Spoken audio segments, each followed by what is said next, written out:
제 이름은 김영숙이고 올해 61살이에요. 남편이 떠난 지 5년이 지났지만 그 공백은 아직 제 가슴 한구석을 늘 허전하게 만들고 있어요.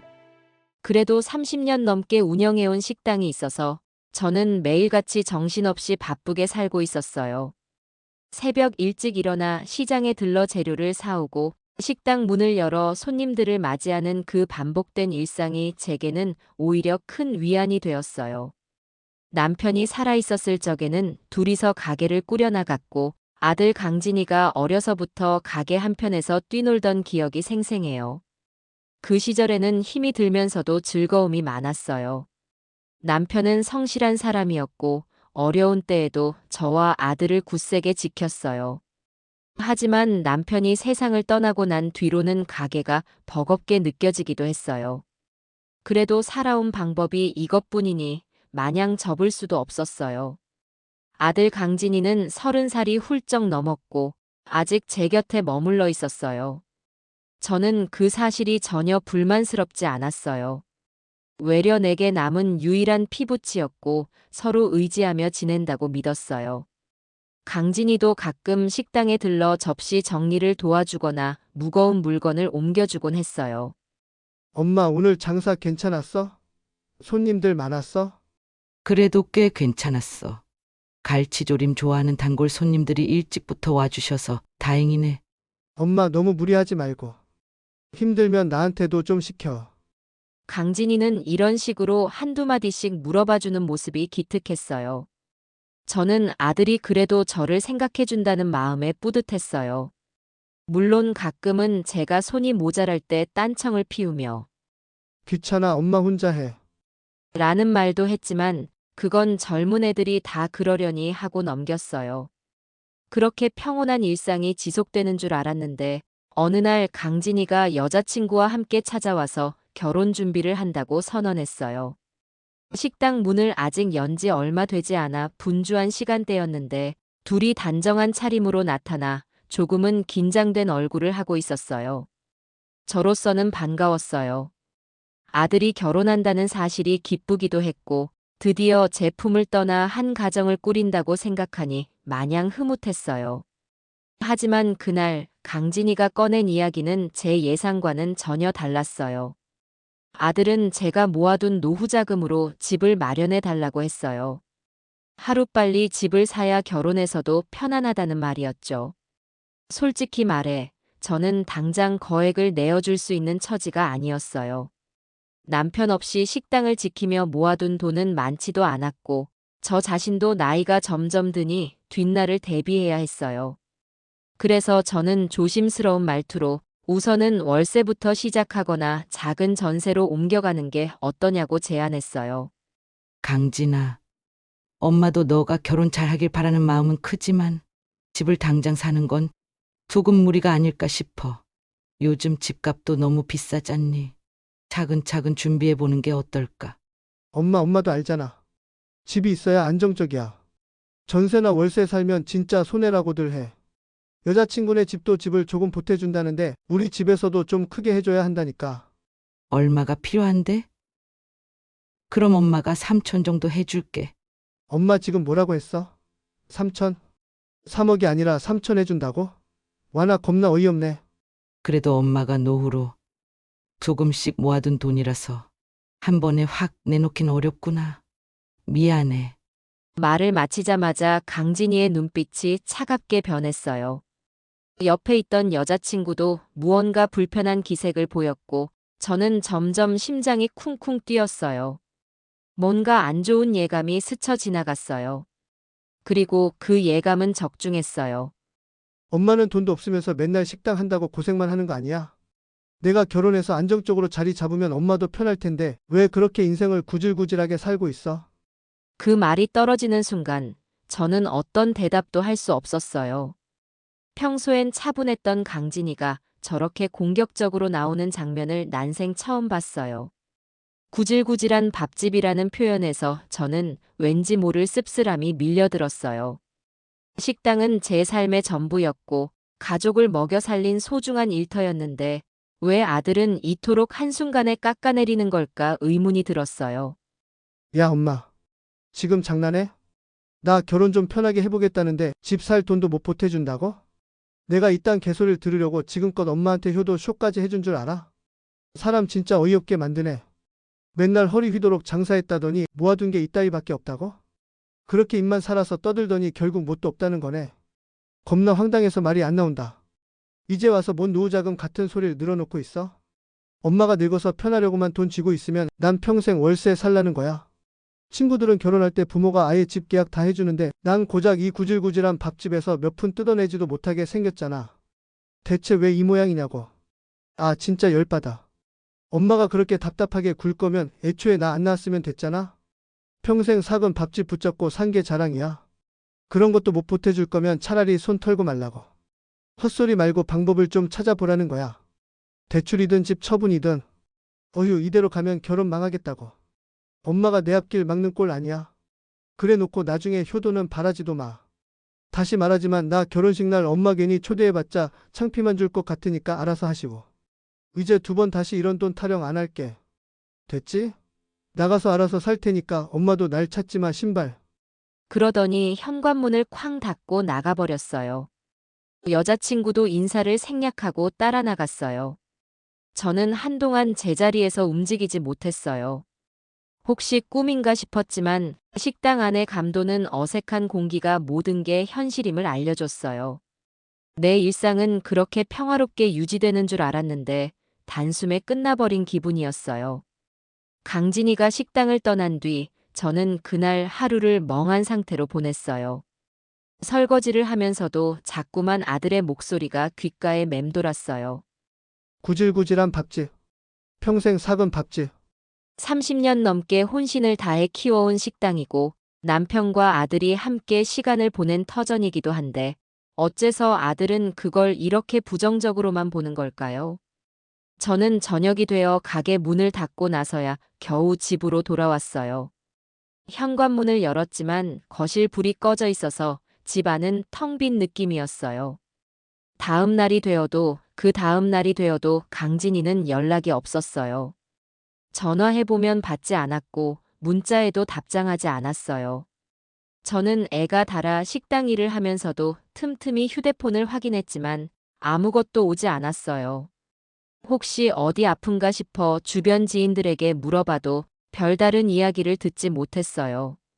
답답한 마음에 강진이의 SNS를 들어가 봤어요. 거기서 본 광경은 충격적이었어요.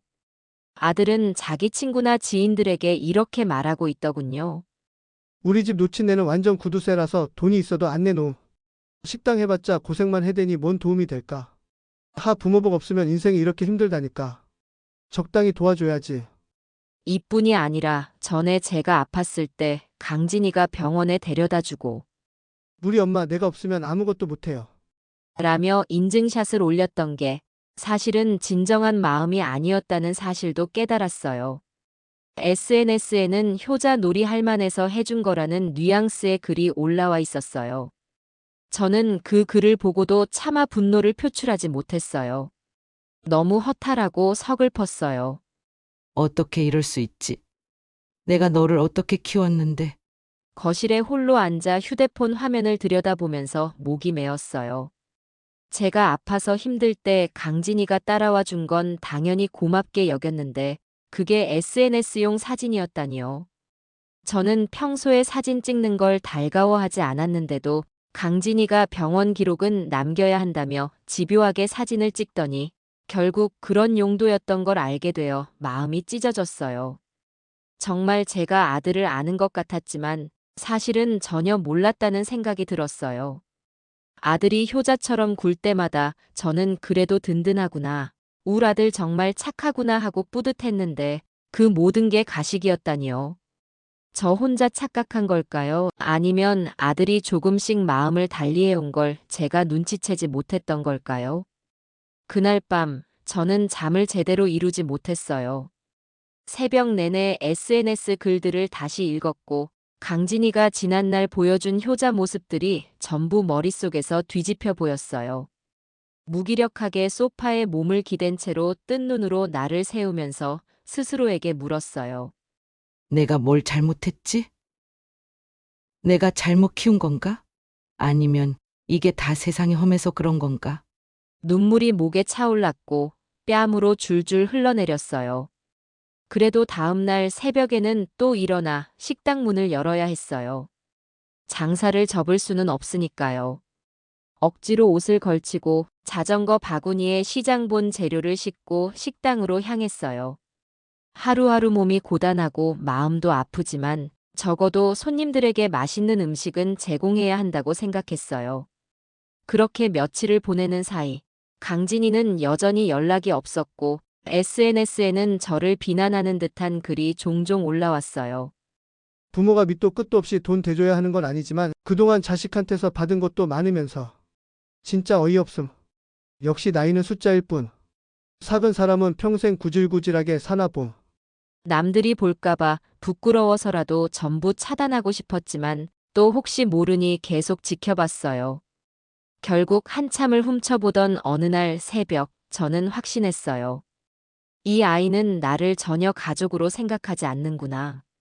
그냥 이용할 대상으로 여기고 있구나라는 사실이 분명해 보였어요. 며칠 뒤 뜻밖에도 강진이가 식당에 다시 찾아왔어요. 저는 내심 반가웠지만 동시에 불안했어요. 그리고 불길한 예감이 다시 한번 적중했어요. 강진이는 문을 열자마자 인상을 잔뜩 찌푸리고 저에게 다가왔어요. 엄마, 내 결혼 자금은 어떻게 된 거야? 결혼 준비 시즌 다가오는데 아직도 생각이 없는 거야? 저는 순간 당황했어요. 몇 주 동안 연락 한 통 없이 지내다 갑자기 나타나서 또다시 같은 말을 반복하는 게 당혹스러웠거든요. 그래도 최대한 차분하게 대답했어요. 강진아, 내가 정말 너 도와주고 싶지만 지금 내 형편이 넉넉하지 않아. 너도 알잖아. 아빠도 안 계시고 식당 하나로 버티고 있는데 엄마도 앞으로 살아가야 하지 않겠니? 강진이는 제 말을 가로막으며 눈살을 잔뜩 찌푸렸어요. 에이, 웃기지 마. 엄마가 식당 오래 했으면 적어도 억대는 모아뒀을 거 아니야? 괜히 모른 척하면서 숨기는 거 아니냐고. 그런 게 아니야. 식당 매출이 늘 그랬듯이 경기가 좋을 때도 나쁠 때도 있었고 그 돈 조금 모은 건 나도 나름대로 노후를 위해서니까.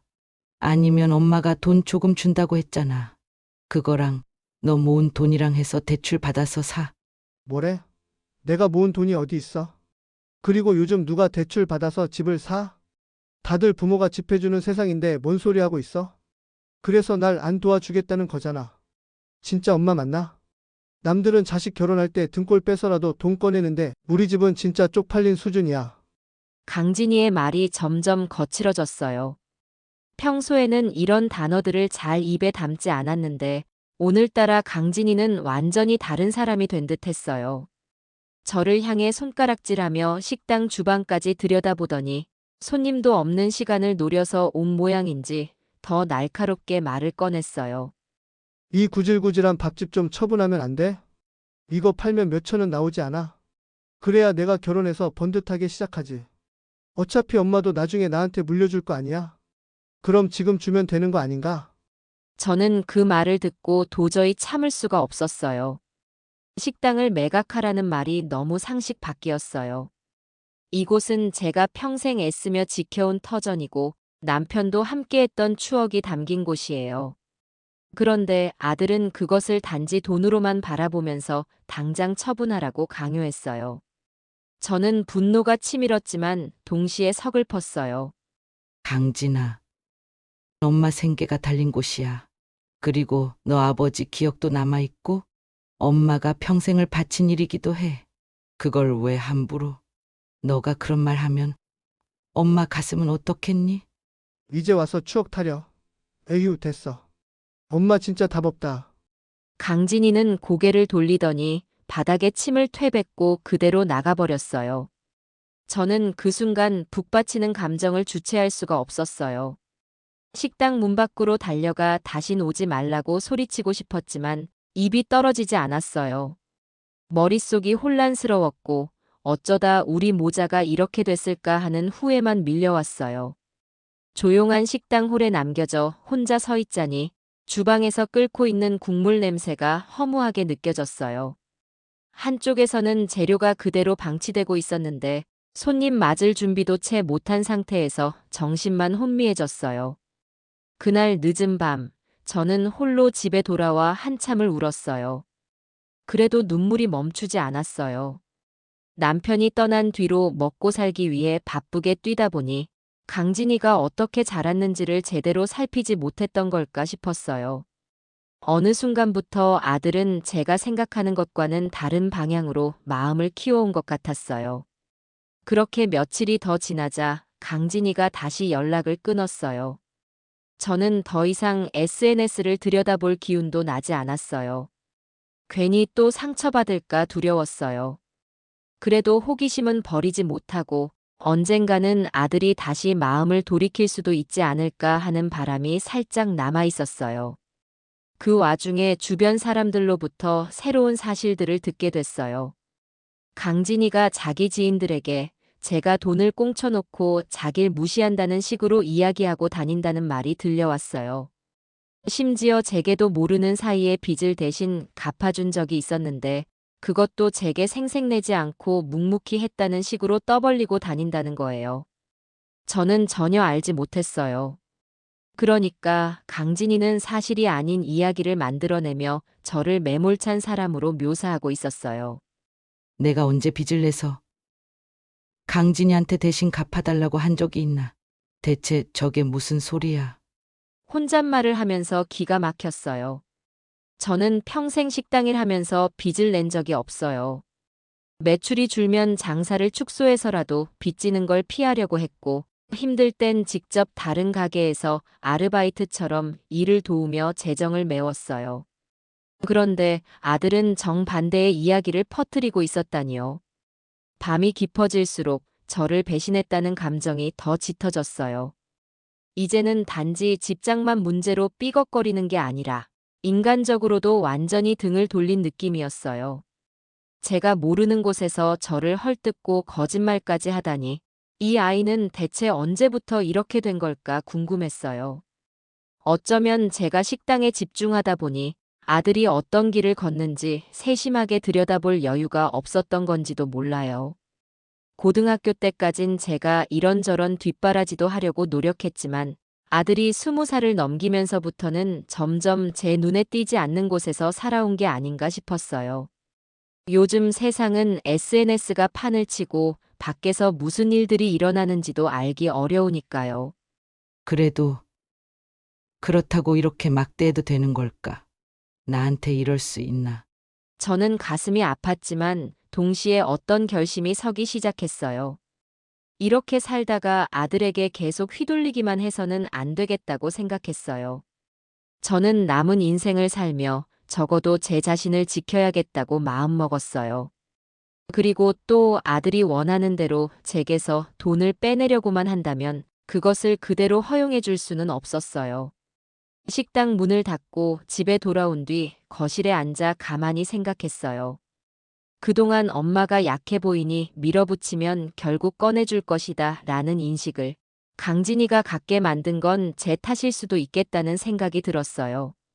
하지만 이제는 그 약함을 더는 보여주고 싶지 않았어요. 어떻게든 스스로를 지키고 아들에게도 제가 만만하지 않다는 걸 알려줘야겠다고 마음먹었어요. 그날 밤 저는 밤새 뒤척이다가 거울을 보며 한참 멍하니 서 있었어요. 거울 속 제 얼굴에는 깊게 팬 주름과 지친 기색이 고스란히 드러나 있었어요.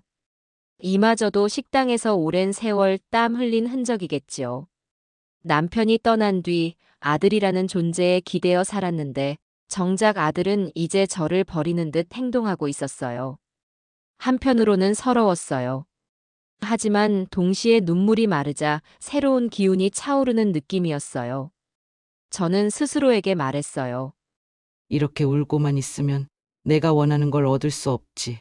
강진이가 날 마음대로 짓밟도록 두고 볼 순 없어. 아들의 말을 되새겨보면 그는 식당을 처분해 현금화하라고 강요했어요. 결혼식을 위해 부모가 재산을 내놓는 것은 당연하다고 생각했죠. 심지어 SNS에선 저를 악한 존재로 묘사하며 자기 스토리를 각색하기까지 했어요.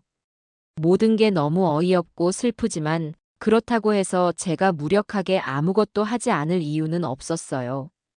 그래서 결심했어요.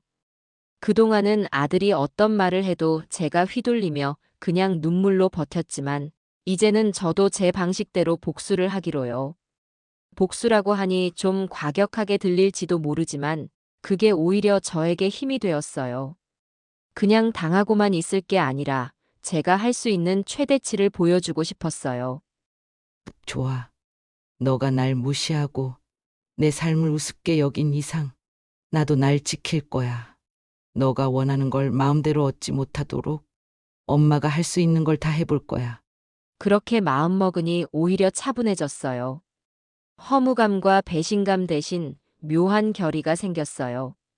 앞으로 어떤 식으로 복수를 해야 할지 구체적인 계획을 세우기 위해 저는 식당 운영 상황부터 다시 꼼꼼히 점검하기로 했어요.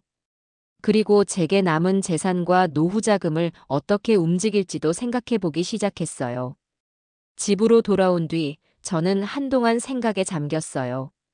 하루하루 버텨오던 식당 일이 저를 지켜줬지만 이제 아들에게 구질구질하다라는 소리를 들어야 할 만큼 무시받고 있다는 사실이 가슴을 후벼 팠어요. 하지만 그 상처는 오히려 저를 달라지게 하는 계기가 되었어요. 더 이상 제가 초라해 보이지 않도록 제 식당과 삶을 확 바꾸기로 마음먹었어요. 가장 먼저 식당의 인테리어를 리모델링했어요. 30년 동안 손보지 않았던 낡은 테이블과 의자를 모두 치우고 깔끔하면서도 세련된 분위기를 낼 수 있도록 설계해줄 인테리어 전문가를 불렀어요. 주방 동선도 재정비했어요. 더 빠르고 효율적으로 조리할 수 있게 싱크대와 작업대를 새롭게 배치했어요. 오래된 타일 대신 은은한 톤의 대리석을 깔았고 벽에는 예쁜 조명과 식물 장식을 달아줬어요. 리모델링 공사가 진행되는 동안 저는 잠시 다른 가게에서 음식을 준비해 포장 판매를 했어요. 단골 손님들에게 사정 얘기를 하니 오히려 응원해 주셨어요. 새 단장하면 더 자주 올게요. 그 말이 큰 힘이 되어서 공사 기간 내내 피곤하면서도 설렘으로 가득 차 있었어요. 며칠 밤새 공사 소음 때문에 잠도 제대로 못 잤지만 마음은 이상하리만치 가벼웠어요. 가게가 새 단장을 마치자 저는 SNS 홍보를 본격적으로 시작했어요. 사실 그동안 아들 강진이가 자기 SNS에 올리는 정도만 생각했지 제가 직접 운영해 볼 생각은 해본 적이 없었어요. 하지만 이제는 세상이 달라졌다는 걸 깨달았어요. 스마트폰으로 사진을 찍고 해시태그를 붙여서 업로드하면 금세 많은 사람이 본다는 사실도 알게 되었어요. 이제 저도 SNS 홍보 같은 거 배워서 해보려고 해요. 젊은 손님들한테도 다가가고 싶어요. 처음에는 서툴러서 포스팅 올리는데 한참 걸렸지만 조금씩 요령이 붙으니 예쁜 사진과 맛깔스러운 설명을 달 수 있게 되었어요. 오래된 밥집이라는 이미지를 벗고 한결 모던한 분위기의 맛집으로 거듭난 거죠. 인테리어가 바뀐 뒤에는 젊은 손님들의 발걸음이 실제로 부쩍 늘었어요. 매출을 비교해 보니 이전보다 거의 2배가 됐어요. 일은 많아졌지만 저는 이상하게 즐거웠어요. 어쩌면 내 인생도 이렇게 새로 리모델링할 수 있지 않을까 하는 생각까지 들었어요. 몸도 제대로 돌봐야겠다고 마음먹었어요. 매일 앉아서 장사만 하다 보니 허리도 자주 아팠고 몸 이곳저곳이 안 좋았어요.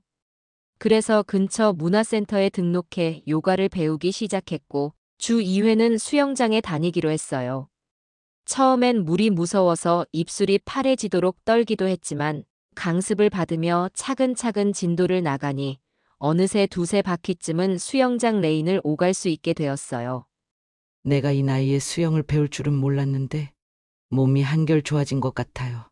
어깨도 덜 뻐근하고. 피부과에도 다니며 기초관리도 받았어요.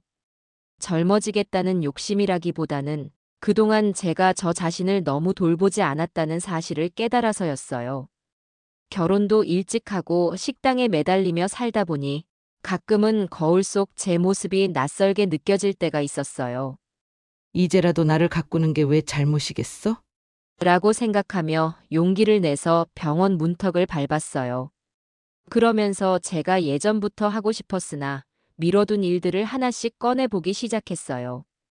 예쁜 식물 키우는 방법을 배우거나 음악회에 가는 일도 예전엔 바빠서라는 이유로 포기했는데 이제는 하루날 잡아서라도 틈틈이 다녀오기로 했어요. 식당 매출이 늘자 직원을 한 명 더 둘 수 있게 되어 저 혼자 모든 걸 책임질 필요가 없어졌어요. 일이 좀 분산되니 저도 숨을 돌릴 틈이 생기더라고요. 강진이가 어쩌면 제 이런 변화를 보면 코웃음 칠지도 모르지만 상관없어요. 이건 저를 위한 거니까요. 혼잣말을 하며 가게 주방에 서 있었을 때 이상하게 마음 한편이 후련했어요. 아들에게 받은 상처가 완전히 치유된 건 아니지만 적어도 예전처럼 주저앉아 울지는 않았어요. 제 삶을 갈아엎듯 변화를 시도하는 그 과정에서 조금씩 자신감을 되찾는 기분이었어요. 수영장에 다니기 시작한 뒤로 저는 새로운 사람들을 만나게 되었어요. 특히 제 또래나 조금 젊은 동년배분들이 꽤 많았어요. 모두 건강을 위해 혹은 여가 생활을 즐기기 위해 수영을 배우러 오는 분들이었어요. 나와 똑같이 자식 문제로 고민하거나 어떤 분은 은퇴 후에 삶의 낙을 찾으러 온 분들도 있었어요. 처음에는 서로 이름도 잘 모르고 수업 끝나면 후다닥 집으로 돌아가곤 했지만 어느 날 제가 수업이 끝난 뒤 물 가장자리에서 쉬고 있을 때 옆에 있던 분이 먼저 말을 걸었어요. 혹시 김영숙님 아니세요? 여기서 몇 번 뵀는데 이제 인사드려도 될까요? 그분도 저처럼 60 전후로 보였고 머리가 반쯤 젖은 채 수영모를 벗고 계셨어요. 말투에서 따뜻한 느낌이 전해졌어요. 알고 보니 저와 같은 동네에 살고 계셨고 비슷한 시기에 수영을 시작했다고 했어요. 그렇게 인연이 되어 몇 분 더 소개받았고 자연스럽게 동년배들끼리 모여 차를 마시거나 식사도 함께하기 시작했어요. 그러다 누군가 제게 제안을 했어요. 한 달에 한 번 정도씩 국내 여행 모임을 만들어 보면 어때요? 요즘 기차나 버스 타고 당일치기로 가볍게 다녀올 수도 있고, 조금 여유 있으면 1박 2일도 괜찮고요. 저도 귀가 솔깃해졌어요. 사실 예전부터 어디 놀러 가고 싶다는 생각을 했지만 식당 때문에 여유를 못 냈거든요. 이제는 직원도 뽑았고 주말 하루 이틀 정도 빼는 건 가능했어요. 그렇게 모임이 생겼어요. 처음엔 3, 4명으로 시작했는데 한 명씩 초대받아 오더니 7명까지 늘었어요. 저희는 서로 여행을 사랑하는 사람들이라고 부르며 특정한 리더 없이 다 같이 장소를 정하고 일정을 잡았어요. 첫 여행은 가까운 바다였어요. 이른 새벽에 출발해서 버스를 타고 바닷가에 도착하니 파도 소리가 귀를 시원하게 해줬어요. 파란 하늘과 해안가 풍경을 보며 이제야 내가 살맛이 나네라고 속으로 중얼거렸어요. 예전에 남편이랑도 이런 바닷가에 온 적이 있었는데 그때는 장사 걱정하느라 제대로 못 즐겼네요. 이젠 마음 편히 볼 수 있어요. 함께 온 사람들은 저와 비슷하거나 더 아픈 사연들을 각자 품고 있었어요. 어떤 분은 자녀가 해외로 나가 연락이 잘 안 돼 외롭다고 했고, 또 다른 분은 배우자를 일찍 떠나보낸 뒤 혼자 지내며 우울증을 겪었다고 했어요. 그러다 보니 서로를 향한 이해와 공감이 자연스러웠어요. 저는 속이 후련해지는 느낌이 들었어요. 강진이 얘기도 조금씩 꺼냈고 다들 위로를 해줬어요. 그럴 수도 있죠. 언젠가 아들도 깨닫게 될 거예요. 그 중에는 김여사라는 분이 있었어요. 예전에 남편이 영무원으로 일하다가 사고로 세상을 떠나고 자식도 힘든 시절에 안 좋은 길로 빠져 어려움을 겪었다고 했어요. 하지만 그분은 밝은 미소와 따뜻한 말투를 잃지 않았어요. 어느 날 김여사와 단둘이 커피를 마시는데 슬며시 제 손을 잡으면서 이런 말을 했어요. 영숙 씨, 너무 마음 상해하지 말아요. 때론 자식도 원망스럽게 보이지만, 그래도 우린 우리대로 행복해질 자격이 있어요. 그 말을 듣고 저는 울컥했어요. 김 여사가 제 남편과 닮았다는 생각이 들었어요. 목소리나 외모보다는 그 따뜻한 마음이 말이에요. 여행 모임을 꾸리며 저는 점점 내 삶이 참 많이 달라졌구나 하고 느끼기 시작했어요. 식당 밖에서 새로운 사람들을 만나는 게 이렇게 삶의 활력이 될 줄은 몰랐어요. 예전에는 나는 식당에 묶여 있어서 어디 못 가요라고 체념만 했는데 이제는 내가 마음 먹으면 어디든 갈 수 있구나 싶었어요. 다들 제가 변한 모습 보고 박수 쳐줘요. 이 나이에 뭔가 새로 시작한다고 하니까 나도 참 웃겨요. 이렇게 달라질 줄은 꿈에도 몰랐어요. 이런 생각과 대화를 나누면서 저는 내면에서 작은 용기가 계속 자라나는 기분이 들었어요. 그리고 아들 강진이에게 더 이상 얽매이지 않아도 괜찮을 것 같다는 확신이 조금씩 생겼어요. 시간이 흐르면서 강진이의 결혼식 소식이 자연스레 동네에 퍼지기 시작했어요. 사실 강진이가 결혼 준비를 서두르고 있다는 얘기는 SNS나 지인들을 통해 어렴풋이 들었지만 저는 이미 마음을 비웠어요. 더 이상 아들에게 연락하지도 않았고 아들 쪽에서도 제게 결혼 날짜나 구체적인 계획을 알리지 않았어요. 그런데 어느 날 식당 단골 손님 중 한 분이 제게 다가와 물었어요. 영숙 씨, 아들 곧 결혼한다던데 축하해요. 그날 가게 문 닫고 결혼식 가셔야겠네요. 저는 담담하게 웃으며 대답했어요. 고맙지만 이번 결혼식은 제가 참석하지 않을 생각이에요. 제 자식이긴 해도 이제는 남이나 마찬가지라서요. 그러자 손님이 깜짝 놀란 눈으로 되물었어요. 어머나, 그런 법이 어딨어요. 자식 결혼인데요. 저는 싱긋 웃으며 조용한 목소리로 사실을 알려드렸어요. 그동안 아들이 저에게 어떻게 했는지, 그리고 저를 얼마나 무시했는지 제가 더 이상 감당하기 힘들었어요. 축하하는 마음은 있지만 제 발로 찾아가서 축복해줄 정도의 정은 남아있지 않아요. 이 말이 금세 여러 사람 귀에 들어가더라고요. 동네 분들이나 시장 상인들도 제 얘기를 자주 물어봤고, 그럴 때마다 저는 숨김없이 대답했어요. 내 아들이지만 이제는 저와 상관이 없어요. 제가 도와주지 못할 만큼 너무 큰 상처를 줬어요. 자식하고 어떻게 남남이 될 수 있어요? 가끔 이렇게 걱정했지만 어떤 분들은 저를 이해한다는 듯 고개를 끄덕였어요. 결혼식 청첩장이 나오긴 했는지 강진이가 딴 사람들에게는 이미 전달한 모양이었어요. 그런데 저만 쏙 빼놓은 것 같았어요. 직접 받을 생각도 없었죠. 영숙 씨는 아직 청첩장 안 받았어요. 저는 오히려 마음이 편했어요. 그깟 종이 한 장 받으려고 다시 아들과 마주하고 싶지도 않네요. 그 사이에 강진이 쪽 소문도 저에게 흘러 들어왔어요. 엄마가 이상하게 자기를 미워해서 결혼식을 참석하지 않을 가능성이 있다고 떠벌린대요. 하지만 이제는 그 말에 일일이 상처받지 않았어요. 주변 사람들이 어떤 반응을 보일까 걱정되긴 했지만 제가 살아온 모습을 아는 분들은 제 편을 들어주셨어요. 아들이 무슨 잘못을 했길래 영숙 씨가 이토록 마음을 닫았겠어. 허튼 말 믿지 말자고. 이런 식으로 저를 이해해주는 사람들이 적지 않았어요.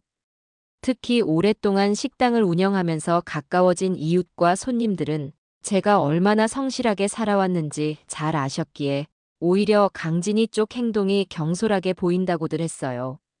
정작 강진이는 제가 결혼식에 안 가겠다는 소문을 듣고 어떤 반응을 보일지 궁금했지만 저에게 직접 연락해오는 일은 없었어요. 저는 이제 내가 굳이 발 벗고 나설 필요도 없겠다 싶었어요. 이미 마음속에서 아들을 지우는 연습을 한 지 오래였고 제 삶은 리모델링한 식당과 수영, 여행 모임, 그리고 새로운 사람들과의 교류로 훨씬 활기차게 흘러가고 있었어요. 하지만 이 담담함 뒤에는 여전히 씁쓸함이 살짝 남아 있었어요. 아무리 마음을 정리했다고 해도 아이를 10달 품어서 낳고 평생을 키워온 모정이 하루아침에 사라지지는 않으니까요. 그래도 다시 울고 싶지는 않았어요. 제발 나를 괴롭히지 말고 그냥 살아라. 나는 내 길을 갈 거야. 결혼식이 코앞으로 다가왔다고 소문이 도는 시점에 강진이가 갑작스럽게 식당으로 찾아왔어요. 점심 영업이 조금 지나 한가해졌을 무렵이라 식당 안에는 손님이 거의 없었어요. 강진이는 문을 열고 들어오자마자 씩씩거리며 제 앞에 섰어요. 엄마가 결혼식에 안 온다면서? 제정신이야. 사람이 어떻게 그렇게 독해질 수 있냐고. 아들은 여전히 무례한 말투를 서슴지 않았어요. 오랜만에 실물로 보니 제 눈엔 그저 낯선 젊은이가 서 있는 것 같았어요. 예전 같았으면 강진아 무슨 말을 그렇게 하니라며 울먹였을 텐데 이번에는 오히려 차분한 기분이 들었어요. 너가 그렇게 말해도 난 이번 결혼식에 참석할 계획이 없어. 그리고 어디서 들었는지 모르겠지만 너가 동네 사람들한테 엄마가 이상해졌다고 얘기하고 다닌다더라. 그건 엄마가 먼저 나를 남이라며 비난했으니까 그런 거 아니야? 이런 식이면 결혼식장에서 내 체면이 뭐가 되는데? 강진이는 화가 잔뜩 나 보였어요. 하지만 저는 흔들리지 않고 아들을 똑바로 바라봤어요. 체면? 예전에 너가 말했잖아. 그깟 밥집이나 하는 엄마. 구질구질한 엄마가 결혼식에 가면 오히려 창피하지 않겠니? 그래서 내가 빠져주는 게 낫겠다 싶었어. 이 말을 듣자 강진이의 얼굴이 새하얗게 변했어요. 아마도 자기가 했던 말을 제가 들었거나 기억하고 있으리라곤 예상 못한 것 같았어요. 강진이는 잠시 말을 잇지 못하다가 다시 버럭 소리 질렀어요. 아, 엄마 진짜 안 끝낼 거야. 그냥 넘어가면 안 돼? 뭘 그렇게 꼬장 부려. 너가 지금까지 했던 말과 행동들 나 다 받고 들었어. SNS에 올린 글들도 봤단다. 아, 그거야 뭐 그냥 한 번씩 하소연하는 거였지. 진심이었겠어? 강진이는 당황한 기색이 역력했어요. 저는 그 순간 다시 마음이 쓸쓸해지긴 했지만 더는 이 관계를 지키려고 매달리지 않겠다고 결심했어요. 강진아, 엄마가 구질구질해 보였을 수도 있어. 근데 엄마도 엄마 나름대로 평생을 열심히 살았다고 자부해. 그동안 너한테 뭘 못해줬다는 죄책감에 시달리면서도 정말 최선을 다했어. 근데 너가 다 부정했잖아. 그러니까 이제 나도 이 결혼식에는 가지 않을 거야. 강진이는 입술을 악물었어요. 손을 주먹처럼 쥐고 식당 의자를 발로 차는 행동도 했어요. 한동안 험한 말이 오갈까봐 걱정됐지만 다행히 더 심하게 행동하지는 않았어요. 그저 분노와 당황 사이에서 갈팡질팡하는 모습이었어요. 정말 엄마가 이렇게까지 할 줄은 몰랐다고. 너도 너가 했던 일을 생각해봐. 만약 결혼식에 내가 나타나면 너가 오히려 더 불편해질 수도 있지 않을까? 강진이는 대꾸하지 못했어요. 제가 이런 식으로 대응할 거라곤 상상 못했겠죠. 분명 예전엔 제가 눈물을 보이며 매달렸으니까요. 식당에서 그렇게 잠시 대치하는 분위기가 이어지다가 강진이는 아무 말 없이 뒤돌아 나갔어요. 문이 닫히는 소리가 공기 중에 휑하게 퍼졌어요. 저는 의자에 주저앉아 가만히 숨을 고르며 바닥을 봤어요. 가슴이 쿵쾅대긴 했지만 이상하게도 뭔가 후련한 느낌이 들었어요. 드디어 나도 아들에게 할 말을 했구나라는 생각이었어요. 물론 슬픔이 완전히 사라진 건 아니었지만 최소한 이제 더는 억울해하면서 울지 않아도 될 것 같았어요. 그때 마침 주방 쪽에서 새로 뽑은 직원이 조심스럽게 다가와 물었어요. 사장님, 괜찮으세요? 저는 머뭇거리다가 부드럽게 웃으며 괜찮다고 했어요. 사실 마음 한편은 여전히 쓰렸지만 어찌됐든 스스로를 지킬 결심을 굳힌 이상 누군가에게 의지하지 않고 제 발로 똑바로 서고 싶었어요. 결혼식이 코앞으로 다가온 전날 밤, 강진이가 다시 식당으로 찾아왔어요. 이번에는 이전과 다르게 눈이 빨개진 채 들어오더니 거친 말 대신 낮은 목소리로 이야기를 시작했어요. 엄마 미안해요. 내가 잘못했어요. 제발 한 번만 이해해 주시면 안 돼요? 저는 순간 놀랐지만 곧 차분하게 마음을 가라앉혔어요. 강진이가 정말 반성하는 걸까? 아니면 단지 결혼식에 엄마 자리가 비는 게 창피해서 그러는 걸까 궁금했어요. 그래서 천천히 대답했어요. 왜 갑자기 울면서 와서 미안하다고 하는데? 무슨 일이라도 있어? 결혼식에서 엄마가 안 오면 사람들한테 어쩐지 이상하게 보일 것 같아요. 당연히 부모가 같이 있어야 하잖아요. 그러면 차라리 진작 태도를 고쳤어야 했잖니. 너가 한 말, 너가 쓴 글들은 다 어쩌고 이러는 건데? 그거 다 제 철없던 짓이었어요. 그냥 화나니까 쓴 거고 실은 그렇게까지 생각한 건 아니에요. 정말 너가 미안해서 오는 거라면 최소한 SNS에 올렸던 글부터 다 삭제하고 엄마한테 진심으로 사과하는 태도가 먼저가 아니었을까? 그리고 지금 너가 우는 건 너가 잘못했다는 것보다 결혼식 망칠까 두려워서인 것 같구나. 아니에요, 엄마. 진짜 제가 철이 없었어요. 엄마가 어떻게 살았는지도 조금은 이해가 되고. 그래서 늦게라도 사과하려고 온 거예요. 하지만 난 너가 한 짓을 다 잊어버릴 정도로 물렁하지 않아. 나도 상처받고 힘들었어. 널 위해 평생을 바쳐 일했는데 그렇게 무시당하니까 정말 비참했어. 미안해요. 용서해 주세요. 강진아, 지금 여기서 뭐라고 말하든 내일 결혼식에 안 갈 거야.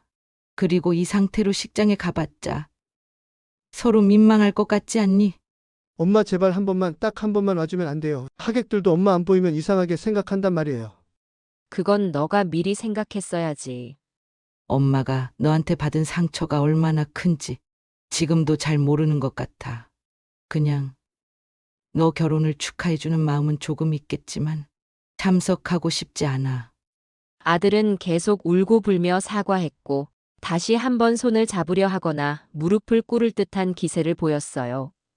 제가 흔들릴 틈도 없이 속마음에선 분노와 슬픔이 뒤섞여 올라왔어요.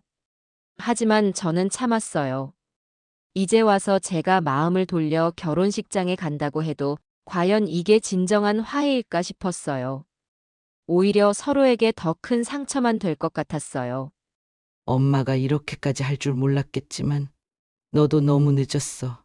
그리고 난 아직 너를 용서할 마음의 준비가 안 됐어. 너가 정말 미안하다는 걸 증명하려면 결혼식 이후에도 시간이 많을 거야. 그때 너가 어떻게 하느냐에 따라 달라질 수도 있겠지. 하지만 내일은 가지 않을 거야. 제 말에 강진이는 더 세차게 울었어요. 왠지 내일 결혼식이 망해버릴 것 같은 공포 때문에 우는 표정처럼 보였어요. 저는 크게 숨을 들이쉬고 내쉬며 식당 문을 가리켰어요. 그만 돌아가렴. 내일 결혼 준비도 해야 할 텐데. 강진이는 더 이상 버티지 못하고 터벅터벅 걸어 나갔어요. 문이 닫히는 소리가 무겁게 울렸어요. 그 자리에 가만히 서 있자니 문득 가슴속 깊은 곳에서 묘한 허무함이 올라왔어요. 이래도 되는 걸까 하는 생각이 한편으로 들었지만 돌아보면 아들이 제게 준 고통은 너무 컸어요. 저는 주방으로 들어가서 흐트러진 재료들을 다시 정리했어요. 애써 다른 일에 집중하려 했지만 머릿속에서 강진이의 울먹이는 목소리가 계속 맴돌았어요. 저는 떨리는 손을 꼭 쥐었어요. 더 이상 울고 싶지 않았어요. 자꾸만 눈가가 뜨거워지는 걸 억지로 참아내며 다시 식당 불을 하나씩 끄고 문을 닫았어요. 창문 너머 밤하늘에 걸린 달이 참 밝아 보였는데 이상하게도 제 마음은 그 빛과는 어울리지 않는 어둑한 그림자에 잠긴 듯 했어요. 그래도 다시 울지 않으려 애썼어요. 이 결정을 후회하지 않기 위해서라도 저는 흔들리지 말아야겠다고 생각했어요. 결혼식 당일 아침, 저는 여느 때와 다름없이 식당에 나와 테이블을 정리했어요. 밖에서 스치는 바람이 조금 서늘했지만 제 마음은 묘하게 담담했어요.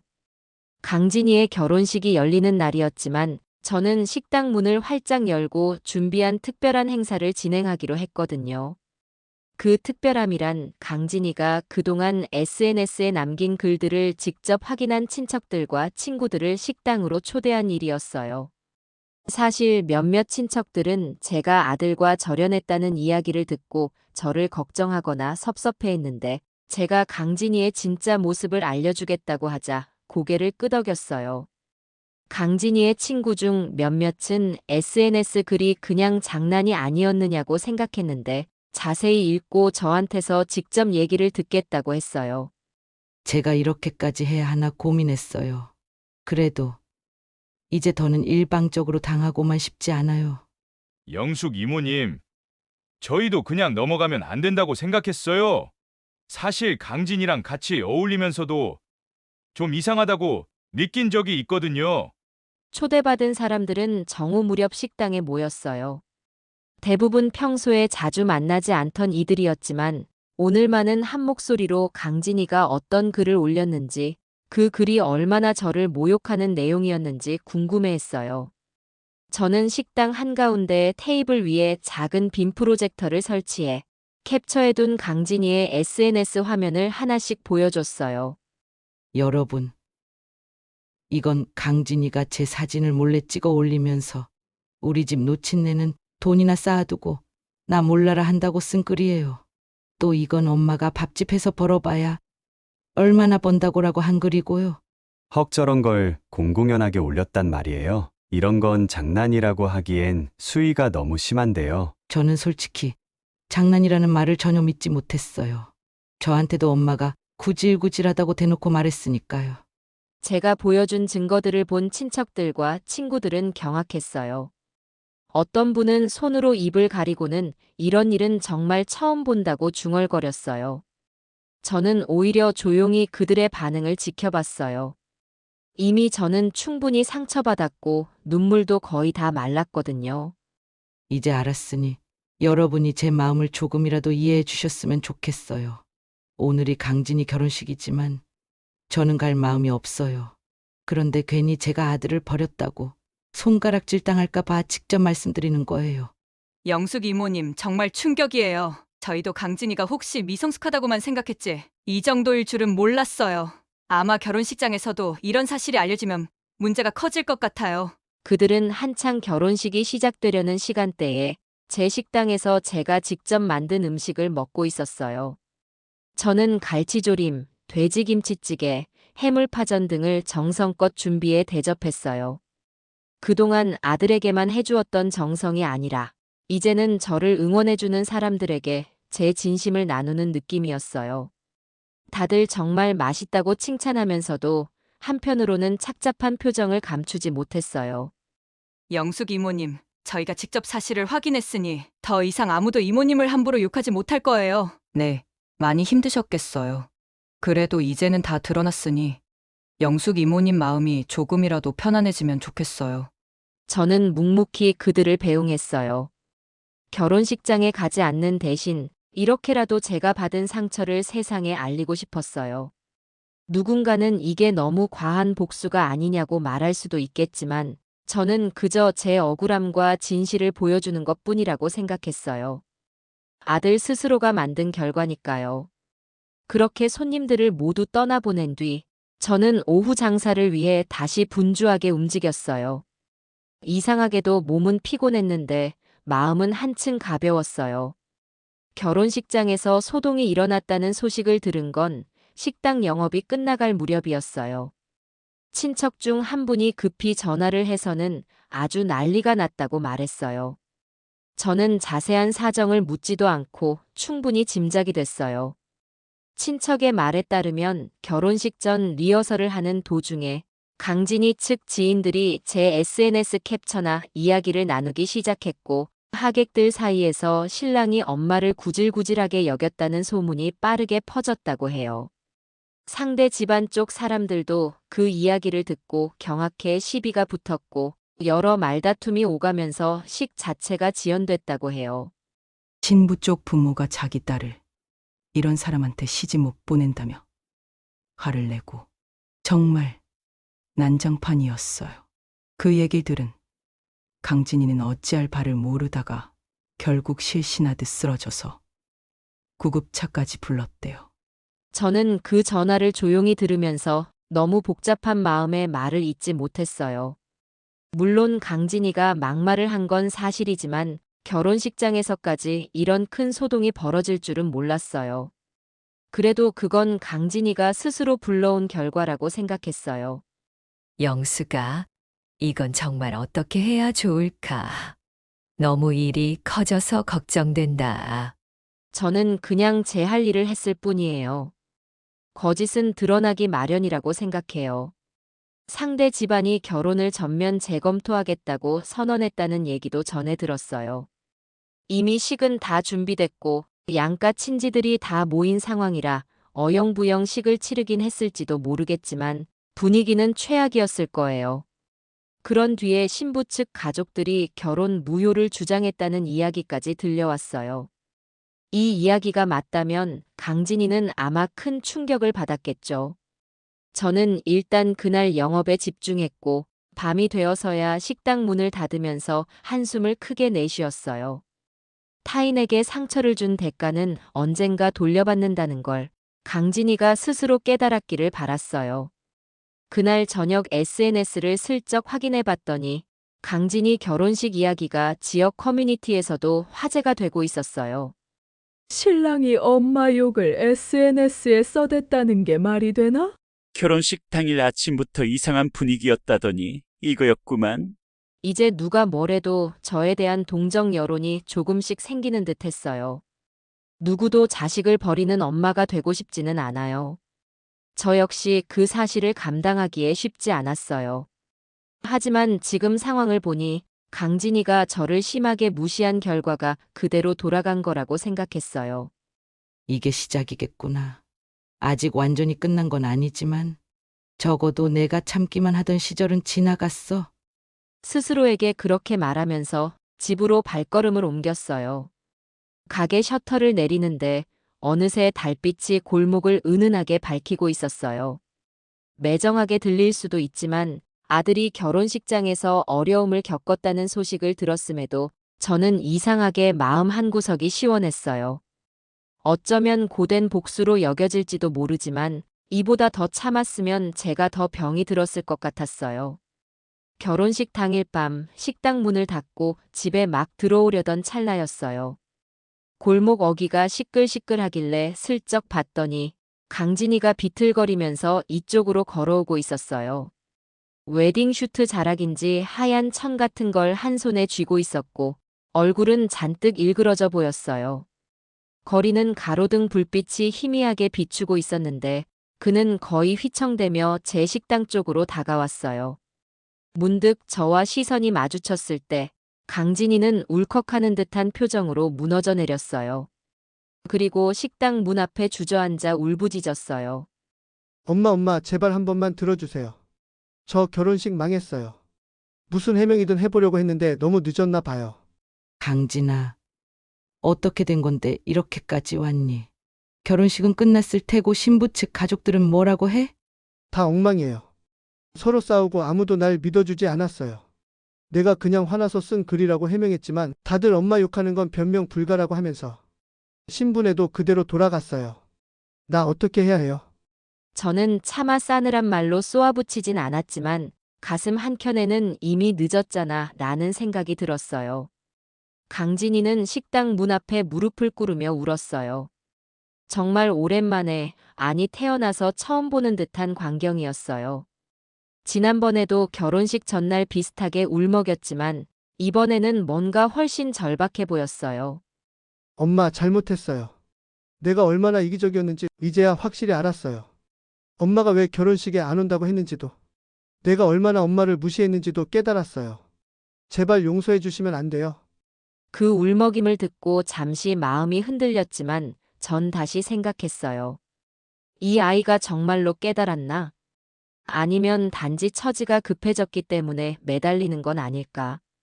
결혼식장에서 망신을 당하고 신부 집안에서도 등을 돌리니 그제야 제가 필요해진 건 아닐까 의심이 들었어요. 강진아, 너 이제 알아도 너무 늦은 거 아니니?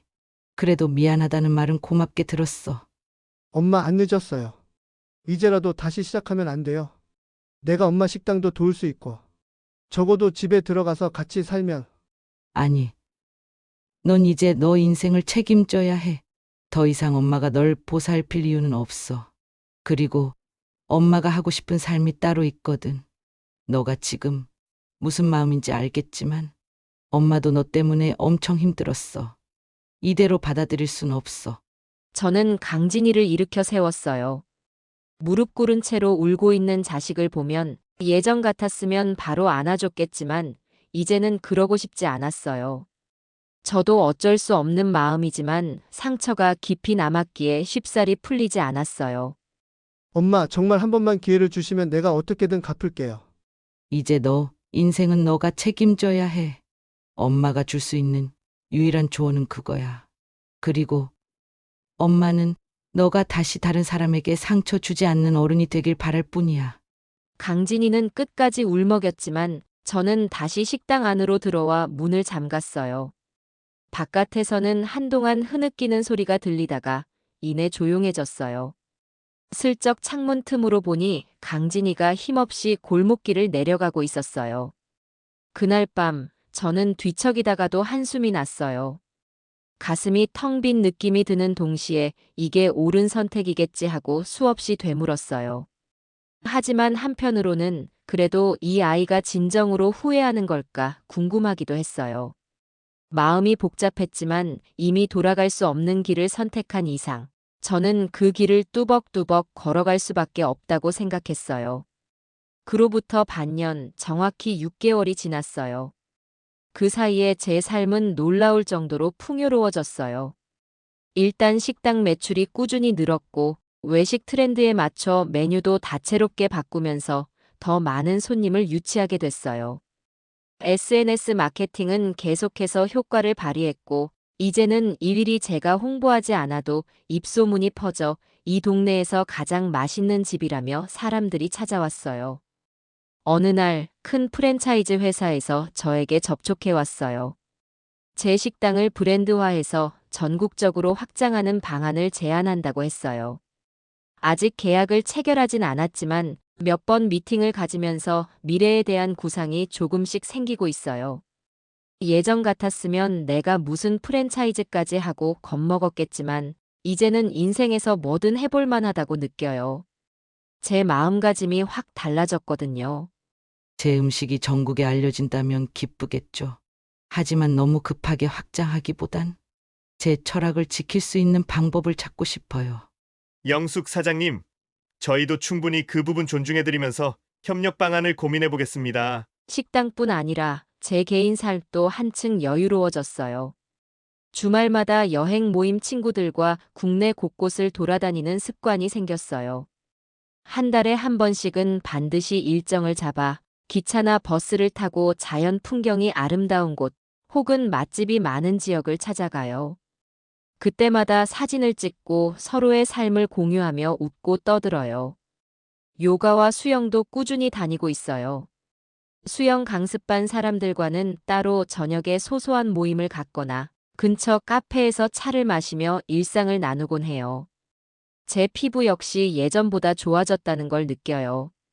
강진이에 대한 소식은 간간히 들려왔어요.